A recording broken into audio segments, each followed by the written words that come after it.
இன்வெஸ்ட்மெண்ட்டே இல்லாம பெரிய அளவுல சம்பாதிக்க முடியும் ஆர்சிஎம்ல ஜீரோ இன்வெஸ்ட்மெண்ட். சரிங்களா? ரெண்டாவது வந்து பாத்தீங்கன்னா ஃபிளெக்சிபிள் டைம்.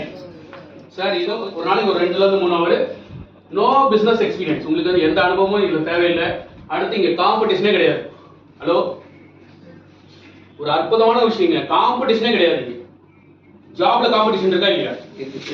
பிசினஸ்ல இருக்கா இல்லையா? இதுவும் பிசினஸ் தான், ஆனா இங்க காம்படிஷன் கிடையாது. எப்படின்றது உங்களுக்கு போக தெரியும். சரிங்களா? No investment, so no risk. அப்புறம் நோ பாஸ். உங்களுக்கு கூட்டு வந்தவர் உங்களுக்கு பாஸ் இல்ல, கூட்டு வந்தவர் ஒரு வாய்ப்பு சொல்லியிருக்காரு, பண்றதா வேணாம்னு முடிவு பண்ண வந்து யாரு? நீங்க தான் பண்ண போறீங்க. சரிங்களா? Unlimited income. இங்க 1000 ரூபாய் வேணாலும் சம்பாதிக்கலாம், 10,000 ரூபாய் வேணாலும் சம்பாதிக்கலாம், 1 லட்சம் ரூபாய் வேணாலும் சம்பாதிக்கலாம், 10 லட்சம் சம்பாதிக்கலாம், 1 கோடி சம்பாதிக்கலாம், 4 கோடி சம்பாதிக்கிறவங்க இருக்காங்க. 4 கோடினா மாசம் மாசம். ஹலோ, மாசம் மாசம். சரிங்களா? அந்த மாதிரி விஷயம் இருக்கு. பேசிவ் இன்கம் இருக்கு. ஒரு 5 ல இருந்து 10 வருஷம் இந்த பிசினஸ் சரியான முறையில் பண்ணிட்டீங்கன்னா அதுக்கப்புறம் நீங்க ஓய்வு எடுத்தாலும் இன்கம். அதான் பேசிவ் இன்கம். எப்படி